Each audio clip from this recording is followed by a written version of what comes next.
Well, hello, hello, hello. We're here at the end of summer. I've appropriately dressed because I'm desperately holding on to summer. But Andrew Chamberlain, hello. It's been a big summer for us. We've been talking about today's topic, I feel like all summer. We have, yes, we have indeed, haven't we? It's been a summer of insights and, Summer did of I say, learning, a summer of learning. educational design, trying to wrap our head around how other people's heads work. It's been pretty. See what I did there? See what I did there?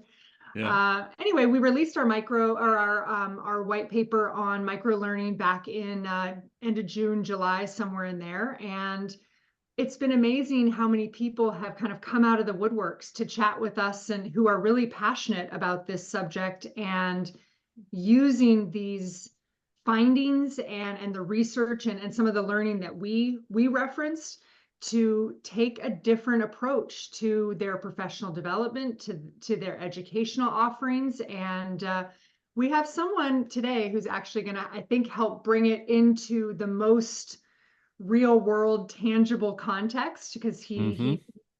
bridges so many sides of the association landscape. So I'm really excited for today's guest. Are you ready to jump in?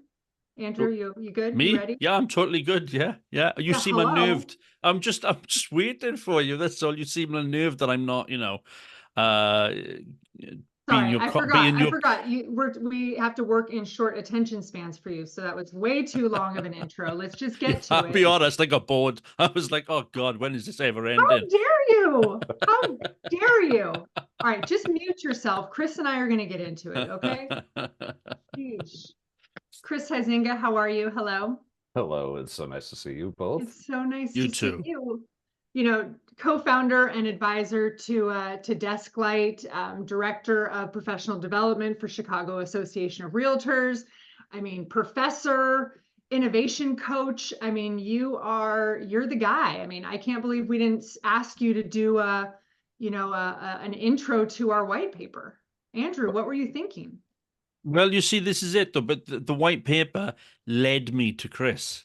See, without Oh, writing the white paper, I wouldn't have met Chris. So, that's hindsight is 2020. But when we do the second edition next year, then Chris can write the foreword for it.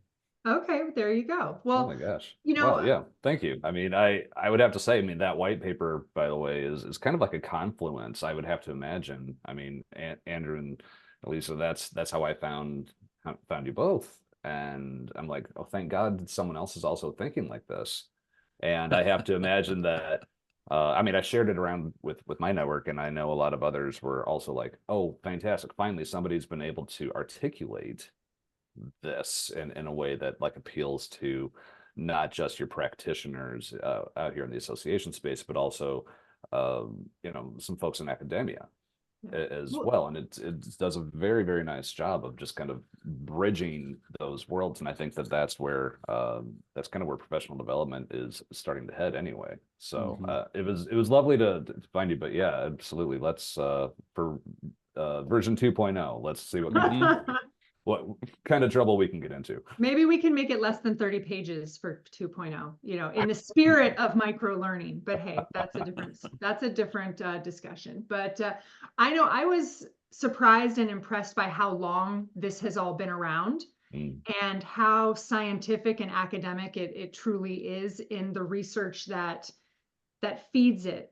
What does this mean in the tangible space? I mean, we try to commit to our audience to break things down and make it bite-sized and achievable. I mean, how would someone take this type of information and put it to work as you're planning for your 2025 curricula, your 2025 educational calendar? How would you actually translate some of this and some of the things that you're so well versed in into actual member value? Wow. Um, I think that this really does kind of change the paradigm in many ways. And I know that this is something that Desklight has been running into for about the last 10 years or so, working with various associations, but also with large international for-profit organizations that have had their own curriculum and learning objectives and what have you. And I think first and foremost, we have to back up as practitioners in this space and recognize that this is an incredibly human endeavor. And especially with the new crop of professionals that are coming in, I think we have to just stop and recognize and get over our own self-congratulation, and just recognize that people are busy and people don't want you to waste their time.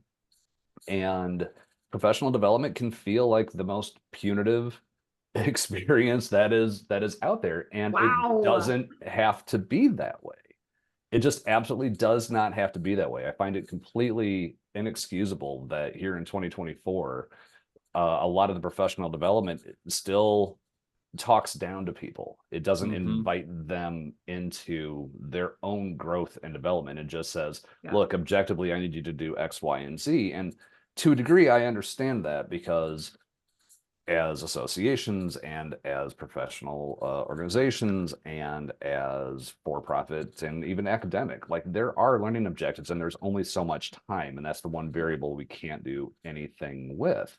But to just put something out there to just say, look, I mean, we're going to give you what you need here so that you can go do this job better and you can get back to work in about like 4 hours or so. Meanwhile, emails are piling up and it's here's your vegetables. We know you're going to hate it. Exactly. Just, here it is. And, I really do think that the more human we can make things, the more empathy that we can have in the very design of these learning experiences and curricula, the better the results are going to be overall. I think it's going to be a better experience for people that have to endure this kind of education, as well as for those of us who are on the design side, that maybe we can be more creative with this. Maybe we can add more warmth and humanity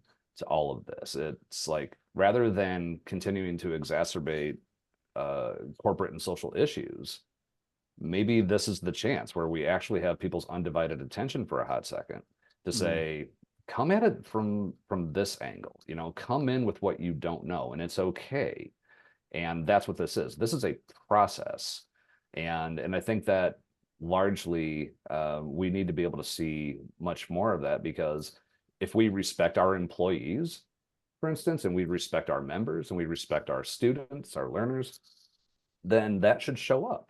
That should absolutely show up. I mean, I know I'm going a little long-winded here, but I was a marketer for a long time and taught marketing and communications.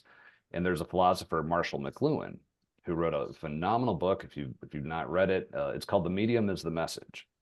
And when you think about anything that you are putting out there, whether that is a paper-bound curriculum or an online learning experience or a live classroom experience or a field trip, that the medium by which you delivered that information, that experience, says as much, if not more, than the actual content itself. And so I think that showing up in this regard, like, we are sending a message to our learners, to our students, to our members about who is it that we are and who is it that we hope to help you become. And I think, sort of building on that, the seminal role that education plays within the association business model generally, it surprises me, and this touches on your point, Elise, about, look, this research has been around for a long time. Now, we didn't, in our white paper, we weren't necessarily highlighting anything new, in the sense that, we've based all our arguments on pre-existing research and findings. Right. So why is it in 2024, or to your point, we're planning our 2025 curricula? Why is it that that education is still not really at the very core of the value proposition? For me, I mean, I think, Chris and I have chatted about this previously. it should be. And, when you and I, Lisa, are going in and strategic planning with clients, we talk about education as being, a core component of the value But they think of it proposition. as a tactic. They don't think of it as a strategy. Yeah, Mm. okay. Yeah, right. And, Okay. A tactic for I what, think though? it's a check the box for so many. And, the book that Chris mentioned was published in 1964. I Yeah. mean, this is something that has been, I don't know, underutilized, under leveraged. I find so many associations, if they're not educationally driven by their mission, it simply Mm. becomes a product. It But becomes but something in the store. every mission needs to. It's surely, to goodness, every mission must be driven by education rather than the other way around. But what is it they're using it as a tactic for then? Just generating income? Is that what you think? Or, Or member value, increasing relevance, being a leader in their industry, advancing the profession, workforce development, all these buzzwords of yeah, around purpose and influence, and it just becomes something on a list.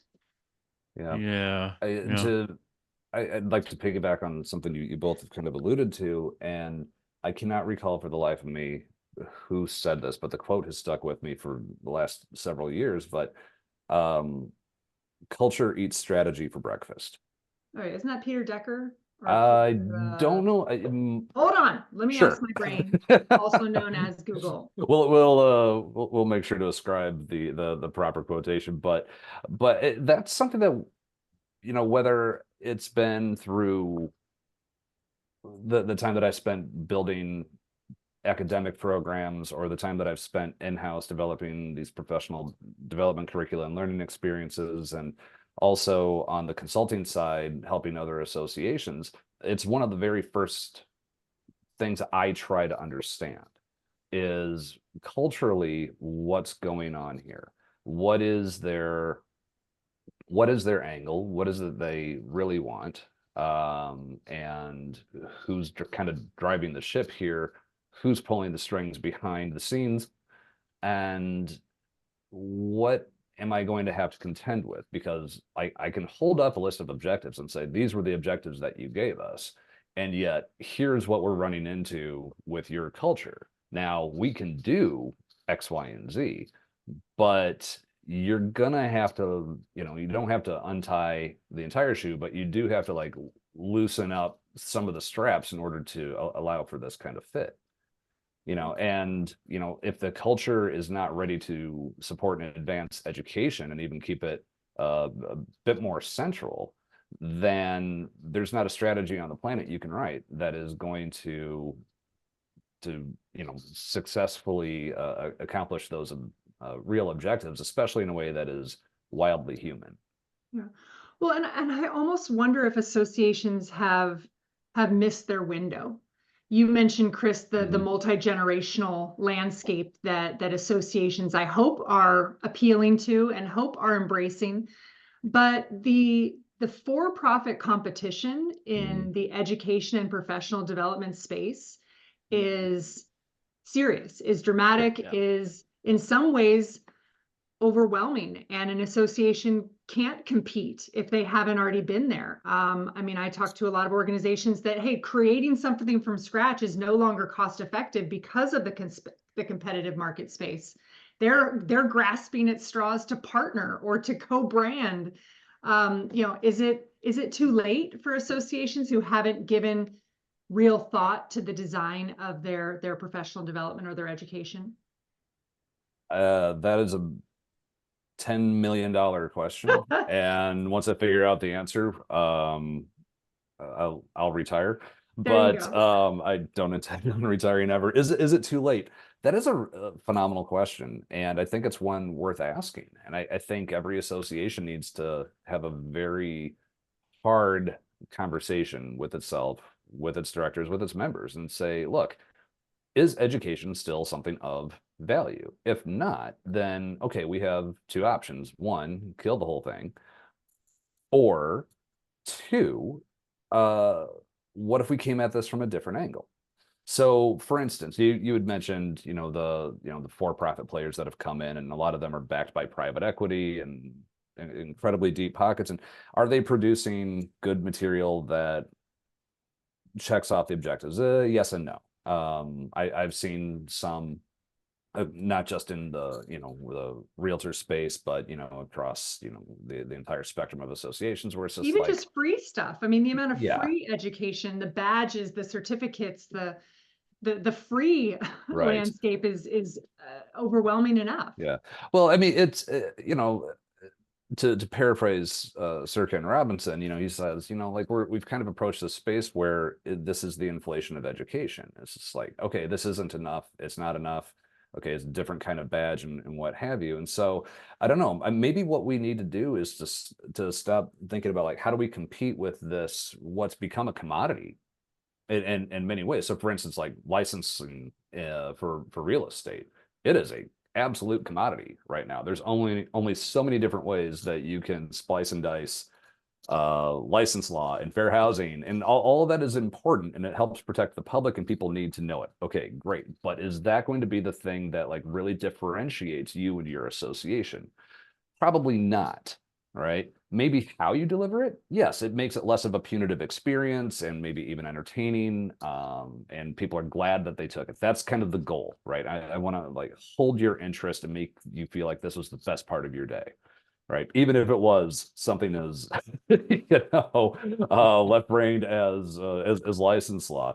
But I think a bigger question is, we keep talking about, what's the organizational value and all of this, and I would push us a little bit more and say, well, what's the organizational influence, right? Maybe it's not so much that we need to compete in education against some of these other players or even who it was that we were yesterday, but instead maybe we need to start to look at other ways to say, well, how else can education play a role here? Maybe it's not so much about making people helping people to make sure that they've checked off their lists of what they have to do according to the state or the government, but instead say, how can we help make people more influential and place them into positions of influence?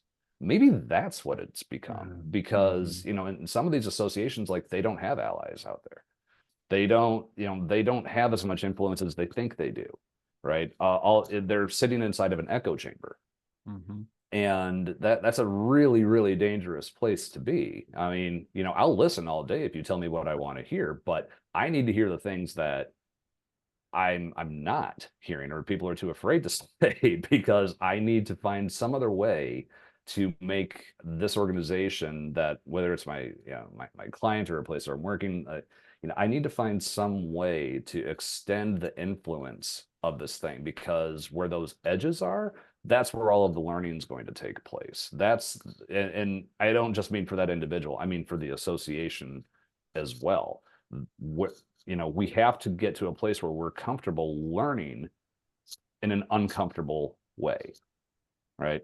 And so is there a way that we can that we can do that, where we can kind of rethink the entire point of our curriculum and stop trying to compete and do this race to the bottom with these other providers, and instead say, look, we're going to specialize in a place where they just can't. We're going to go and we're going to educate and teach in a place where they have no interest. They have no professional interest or financial interest in going, but a place where we still have opportunity for influence.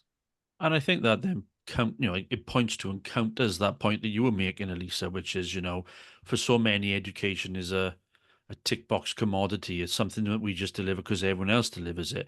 But I think actually talking about the practical application of influence through education and the learning that is derived from that education, to me, the opportunity to demonstrate value and impact is so much more significant than, I think traditional perspectives of what influence looks like, which is, the lobbying landscape. We got to send someone to Capitol Hill to, to represent us. But actually, if you've got like I said, the practical application of influence, I think that's huge. I think that's huge. And then that goes back to my point about the centrality, the seminal role of education, not just in terms of it helps me do my job better. It helps me on my career ladder. It helps my profession become better.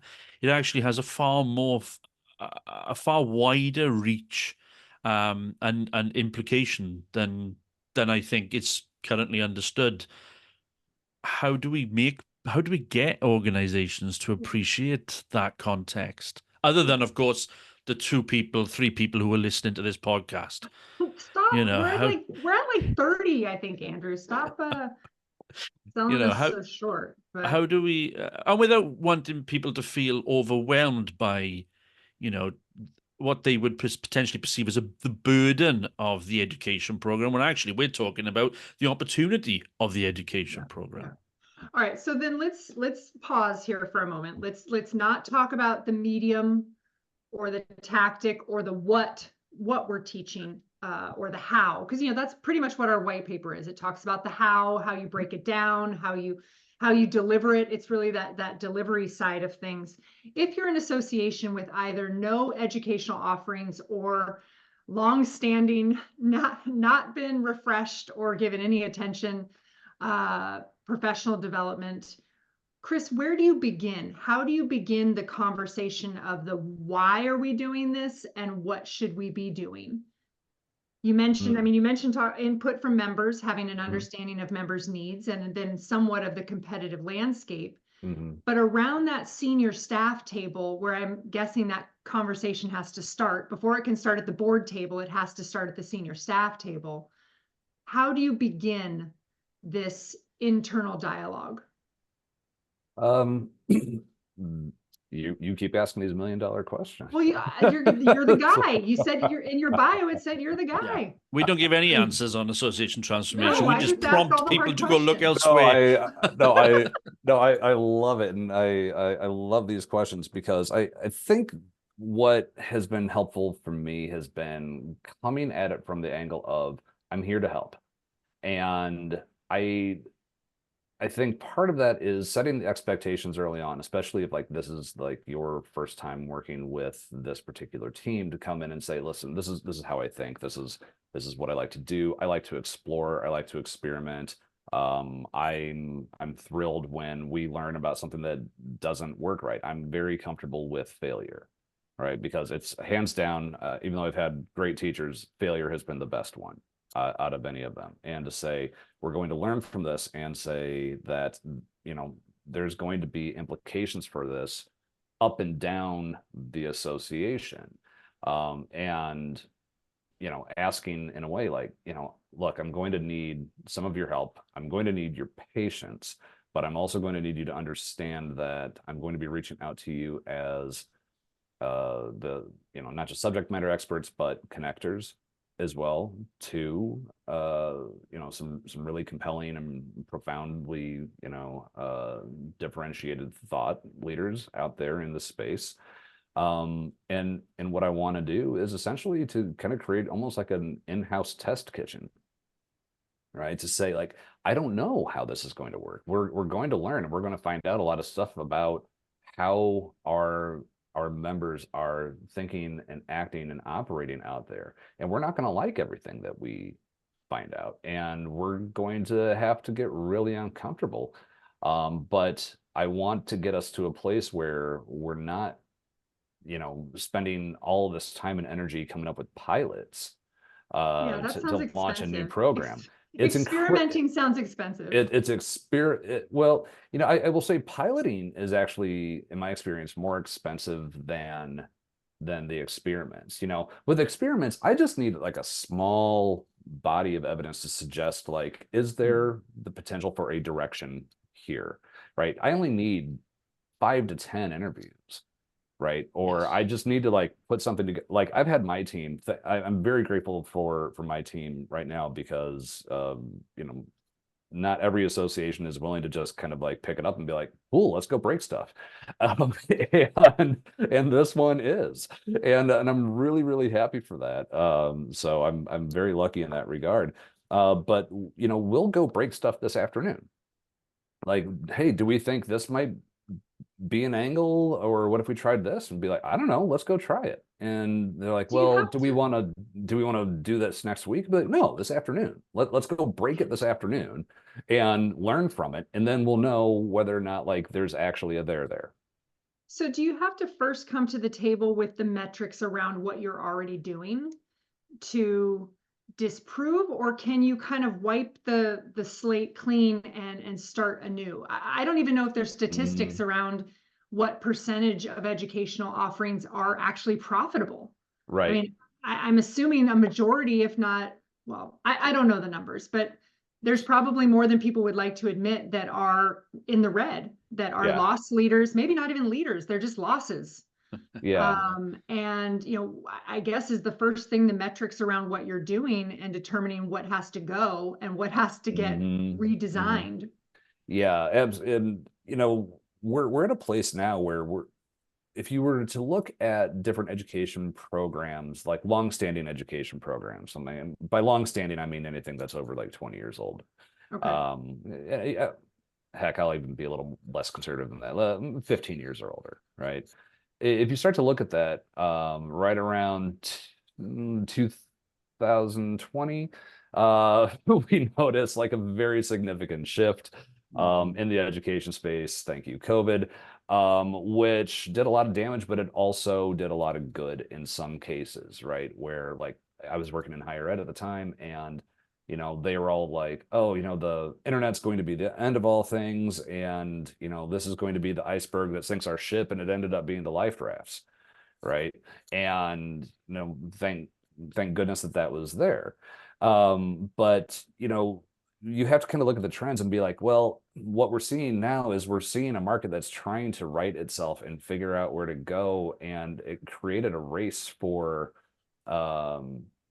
better design in a way in the learning management space, for instance. And it really does require more agility and adaptability in the way that we are thinking about what it is that we are offering. Now, do I come in with like all these numbers? Yes, I do. And everybody recognizes, okay, there's this really weird 3-year period, and there were absolutely nothing made sense, and everybody was just doing their best to try to figure it out. And there's a lot of grace there. I've noticed, just across the board at every level Yeah, that of an changed my organization. trends. My And my data trajectory has been totally screwed up, and I can't go back to 2017 to right, 2019 to then No. give exactly. myself some normal comparatives. Yeah, exactly. And everything that happened before then, I know a lot of people like to look at that and be like, well, that's how it used to be. I'm like, I don't care. That may as well have never even happened.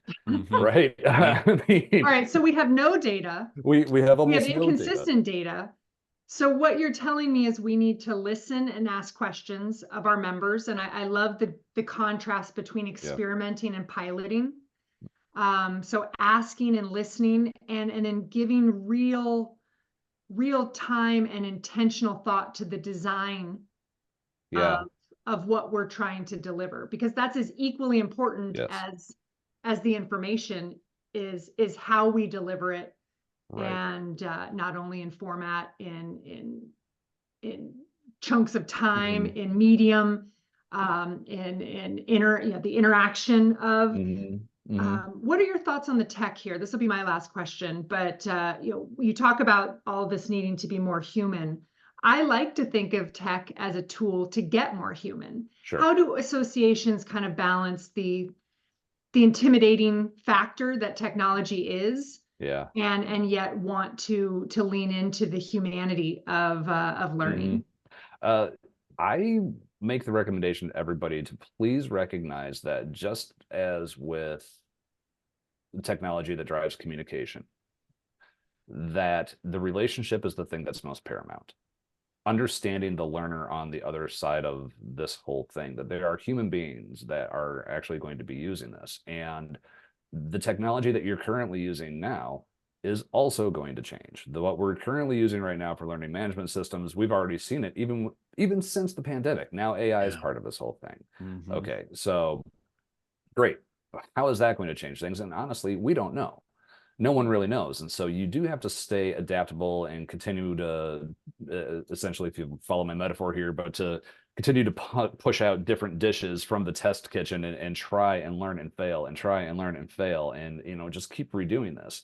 The other thing I think that is really important to recognize, especially as it relates to like that relationship and essentially the, I guess, if you will, the palate of the members to accept this thing that we're designing, is to put them in the process. You're not get rid of this idea. I think IDEO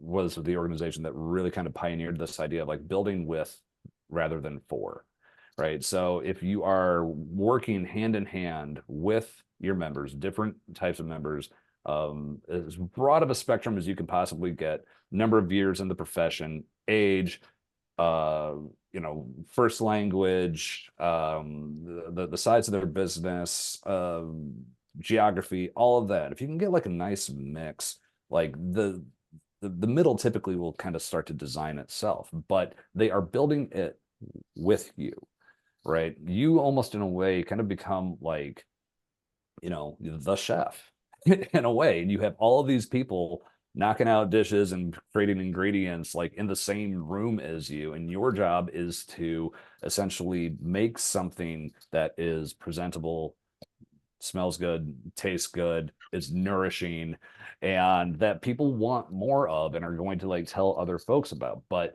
it wasn't just you. And I think that associations have a tendency, not all of them, of course, but like there is a tendency with some to like embrace kind of like a hubris and say like, aren't we fantastic? Aren't we great? Well, the people who helped you build this are fantastic and great. You were lucky enough to be in the presence of greatness, right? And it becomes your job to help facilitate all of that various greatness to create something that is really just a benefit and a blessing to everybody else that's going to get the opportunity to do this. Yeah. But when you go home, recognize that tomorrow morning you got to get up and do this again, you know, and you're going to be creating something different, and the ingredients are going to change, and the Chris, people in your kitchen. have you been binge watching The Bear? I have not. I have been doing a lot of barbecue, and so that's the thing that's not on the bio, is that I'm also I don't want to call myself a chef, but I love. You'll find me in the kitchen. That's when I'm not doing anything else. I'm in the kitchen. Have you watched The Bear? I have seen commercials for The Bear. I don't get a chance to watch a lot of TV. It's based in Chicago. I know, but I'm here. I see it. Your Labor Day weekend assignment is to watch at least 3 episodes of The Bear. All right, I'll let you know how it went.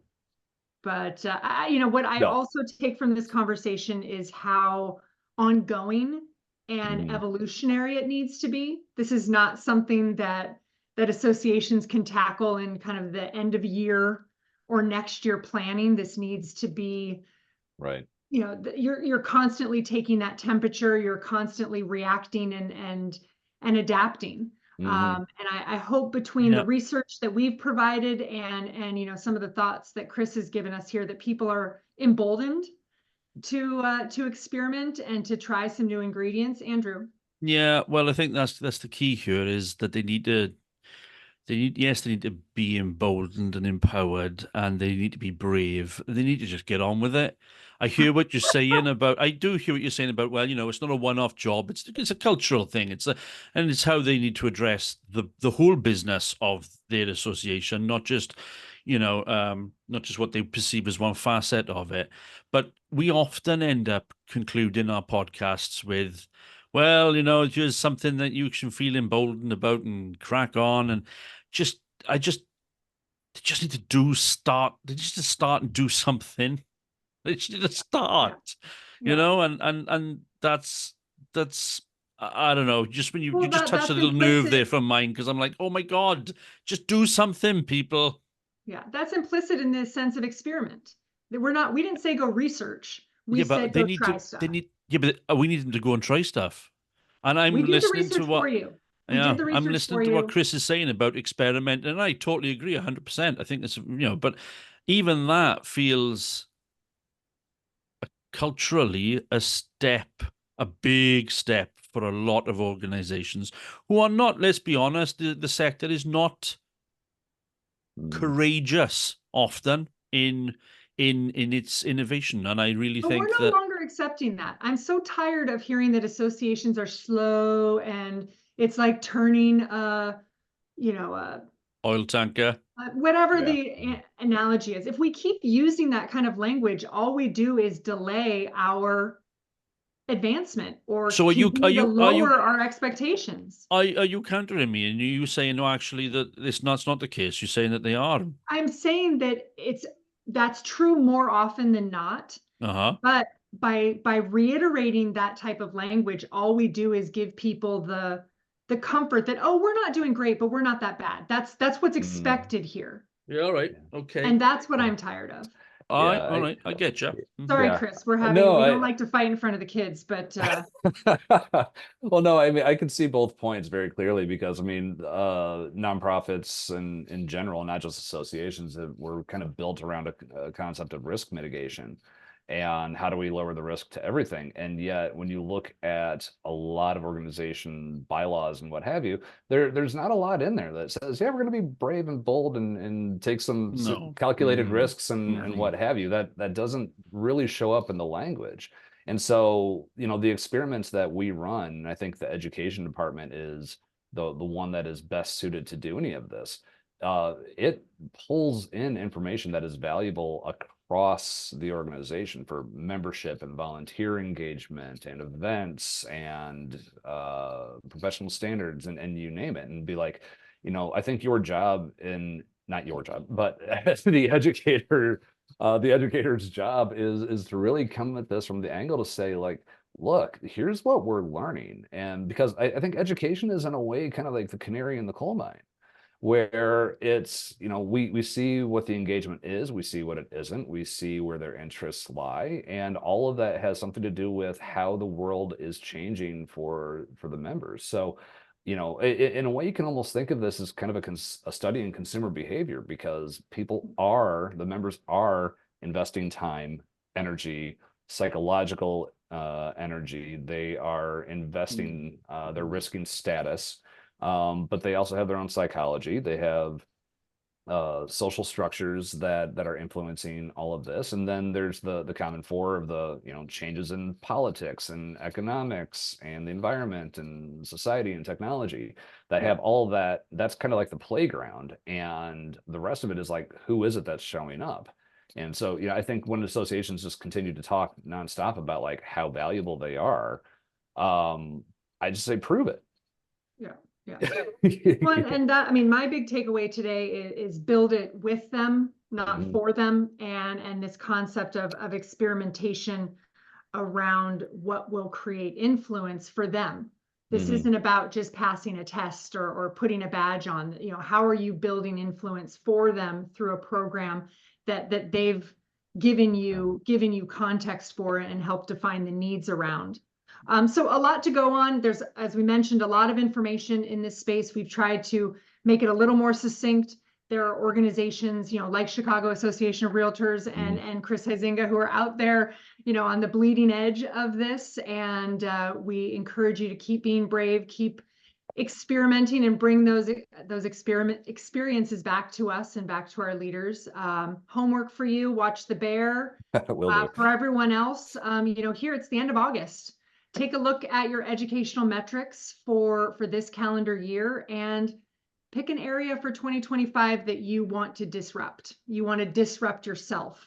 You want to experiment and redesign with the input of your members and the input of your industry. So no big deal. That's your homework. And for Andrew, your homework is, until next time, put your members and your mission first.